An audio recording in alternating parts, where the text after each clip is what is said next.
Hello. Well, boys and girls, seems like we've got ourselves a leaked episode. Turns out Nordic HBO accidentally leaked or streamed the episode early this morning. So, of course, the great Samaritans of the internet were quick to screen grab it and upload it to torrent sites. Did I download it? Of course not. I'm an upstanding paying subscriber of HBO. Anyway, it was sort of good that it uploaded early because staying up all night for our first real filler episode of the season would have been kind of a bummer. Yes, that's right, filler. We still get some solid nudity, shock moments, and even tears with Hodor's origin stories, but not too much progression in the actual storylines. Let's take a look. We start off with a Sansa versus Littlefinger stand down. He, of course, is trying to worm his way out of it using that slippery little tongue of his, but Sansa's just not having any of it. It's kind of hard to talk your way out of, turning someone into a rape victim. But we do get word that the Tullys have amassed their forces and are ready to fight, which will be important this season and might hopefully secure a win for the Starks. Fingers crossed, anyway. Cut to Arya, who is still getting her ass kicked by Miss UFC Bitchface, who I really believe dislikes Arya, which is, how can anyone dislike her? But I think she just sees through that I am no one facade. Jaqen H'ghar still has a soft spot, though, for her spirit, and assigns her next target. They do mention the origin of the Faceless Men, and I don't think they've really gone into it in the shows. So I'll give you a quick rundown. Back in Old Valyria, which is where the Targaryens are from, it's like forever ago, a really long time ago.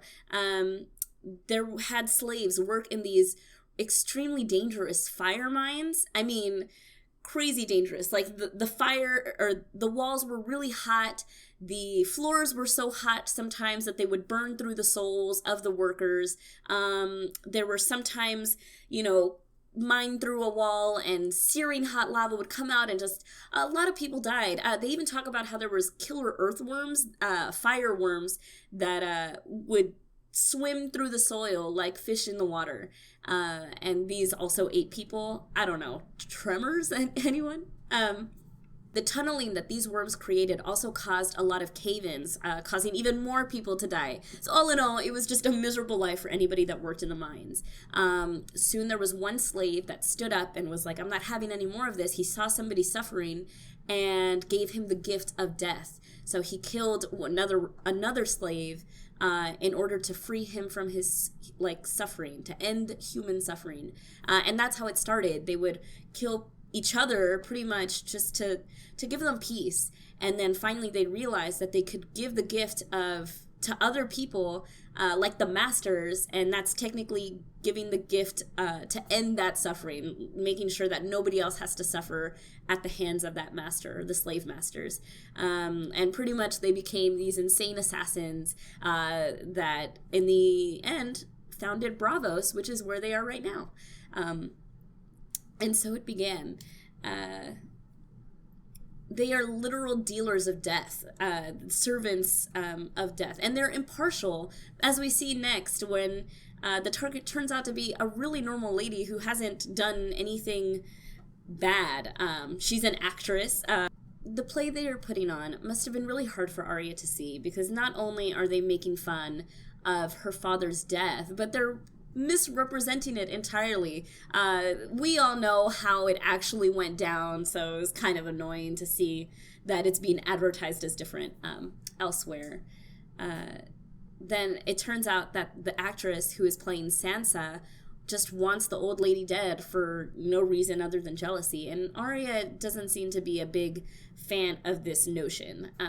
But remember, she gave Jaqen H'ghar names of men who literally didn't do, well, I'm sure they murdered people and whatever, but I mean, they didn't do anything that wrong. They were just there at the wrong time, and she just killed them. And Jaqen H'ghar killed them without a question. So, can she murder a completely innocent woman whose only crime is to be talented?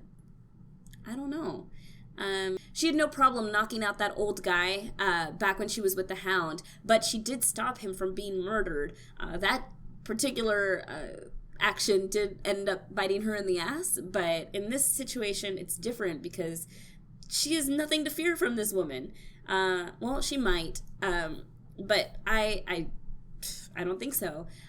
She might kill her. She might chicken out and bail and flee back to Westeros. I doubt this is the case because even though she's got some mad ninja skills, they are not all the way trained up. She's still getting her ass kicked by Bitchface, and she hasn't mastered the art of being a faceless man. So I don't think that's the case, but we'll see. This next scene is a huge aha moment. White Walker origins. The children of the forest created the White Walkers. What? In order to fight against man. Obviously, it kind of backfired because they're not working with them now. We already know Obsidian kills the White Walkers, so I guess this is just a clearer vision of the universe that we're in, the backstory. Not much of this information will help us defeat them, I don't think. Still cool to know, though. The Kingsmoot happens a lot less climactic as it did in the books. It plays out pretty much exactly how you would expect.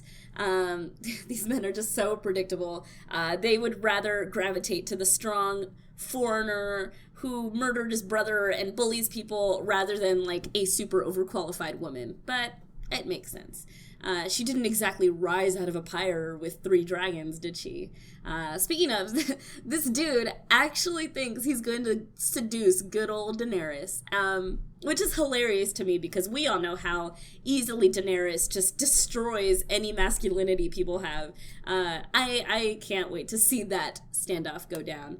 However, it is likely that she will team up with Euron Greyjoy because she needs a fleet to go to Westeros and conquer the Iron Throne. And if you remember, they burned her fleet. So she is in dire need. Even though she won't like it, I'm sure she will be advised to pair up with him, which might take a while. Like, it took he needs 1,000 ships, and it took 3 days to build that badass one on Road to El Dorado. So for 1,000, it's about 8 years. Good luck, I guess. Also, can I just comment on how good the casting for Euron Greyjoy is? I mean, he looks just like Theon. It was uncanny. Well done. Well done. Daenerys reminds us of how much of a softie she is when she finds out about Jorah's grayscale. And like, it was cute. She was trying to scold him and be tough. And then she finds out he's dying and is like, oh, just kidding, just get better. I don't know what it means for Jorah to ride off to find the cure. Maybe he will go to Old Town and seek the maesters, which are the scientists and the doctors and all the smart people, which could mean that he meets up with Sam Tarly, who, even though he says he's going to go see his family, his overall destination is Old Town, which makes sense because I don't know if you remember, but Aemon Targaryen, Maester Aemon from The Wall, actually mentions her, Daenerys, in the show and regrets that he isn't there to help her. She sounds like quite a woman. And she's alone, under siege, no family to guide her or protect her. A last relation thousands of miles away, useless, dying. And even better, in the books, he directly tells Sam to go seek out Daenerys and help her and advise her. So in the end, it might mean that Sam plays the wingman and hooks Jon and Daenerys up, which of course is like my literal dream and fantasy. Of course, it's all speculation. However, I feel like I'm onto something. You heard it here first, folks. Next is a controversial scene if you actually take into account what's being implied. They're talking about how to control and get the respect of the people of Meereen since Daenerys is gone. And they saw in earlier episodes how the Red Priests were talking up Daenerys to be this an icon, somebody to be trusted, and worshipped. She's pretty much their literal messiah. I mean, literally. And they saw how much the peasants really ate that up. And as messed up as it is, they are literally seeking to use religion as a means to control the people. Yeah, I don't know. So we are introduced to, how do you say it? Kinvara? I don't know. She looks just like Rachel Weisz, though, only with an accent. Well, okay, an even more foreign accent. And I know my first thoughts were like, what do you really look like under there? Are you also 7,000 years old? Varys tries to go toe-to-toe with her, which is weird. I don't know. Instead, he's reminded of his traumatic past. I myself am curious as to what this dark voice he heard coming from the flames. Overall, I thought it was very unlike Varys to do this kind of thing. He usually tries to be neutral and keep the peace. The last time I saw him throw this much shade was back with Littlefinger in season 1. I heard the most awful rumor about a certain lord with a taste for fresh cadavers. Must be enormously difficult to accommodate that inclination. The logistics alone, to find beautiful corpses before they rot. Strictly speaking, such a thing would not be in accordance with the king's laws. Strictly speaking. So, good times. Next, we head back to Beyond the Wall, where Bran makes a rookie mistake. He tries to time travel by himself, but he obviously doesn't know how, because he ends up in the present with the army of White Walkers. Apparently, just touching them will allow them to cross whatever barriers the Children of the Forest had put up. However, I'm not sure if this also includes whatever magic is protecting the wall. They do mention that the wall is more than a wall, that there's deep-seated magic that keeps protecting them, that stops the White Walkers from coming in. So I don't know if Bran just gave them a free pass. If he did, we might see the battle for mankind a lot sooner than we think. So Bran is now to become the Three-Eyed Raven, what exactly that is, I'm still unsure. The Harbor of Knowledge, maybe? Just that? Can he still time travel outside of the cave? I doubt it. It didn't seem like he learned much. Specifically, we didn't see what happened in the tower with Ned and Lyanna, which is just, it leaves us in suspense, and we see Jon and his team planning their next move. Sansa doesn't mention her encounter with Littlefinger, which I think is both peculiar and stupid, because Littlefinger did not divulge that information unless he had something to gain from it. So if he knew that the Starks and the Tullys were going to unite, he could possibly sell that information to somebody who will use that information to their advantage. So just dumb. So it looks like they're heading, or looks like Brienne is heading to Riverrun to speak with Brynden Blackfish. Poor Brienne, always the errand runner. So Sansa is staying with Jon, but not at the wall. Looks like they're down to recruit their armies. So the next couple episodes should really give us an idea of how much support they actually have, and see if the Starks actually have a fighting chance. It would be interesting if Mastodon actually heads down to Riverrun with Brienne, mostly because not only would that be hilarious and super cute, but it would also be badass. The Blackfish is a pretty respectable man, and I doubt that he could turn down two people that are so honorable and, warrior like both of them. So I don't know. Meanwhile, the White Walkers move at super fast speeds and are already now here to kill Bran, because somehow this poor disabled boy is a serious threat to them, which is important. Why? Is there some secret stash of obsidian that with enough time traveling and visions he might be able to find out about? Some secret magic to learn that is their weakness? Either way, it looks like he is getting some last-minute knowledge of his dad's past. we see him heading off to the Vale. I don't know why this is important right now. Like, you literally have people hunting you down, and you're gonna go see this guy say bye him. I don't know, whatever. So he's going off to the Vale, probably to train. That's really all we see. The White Walkers, the little guys, the ones that died and came back, still can't cross fire, so that's good news. However, it does nothing to stop the big scary ones. Okay. I don't know if the showrunners are like losing their wolf trainers or their license to have wolves on the show or what, because they are just killing them off for what I feel is no reason.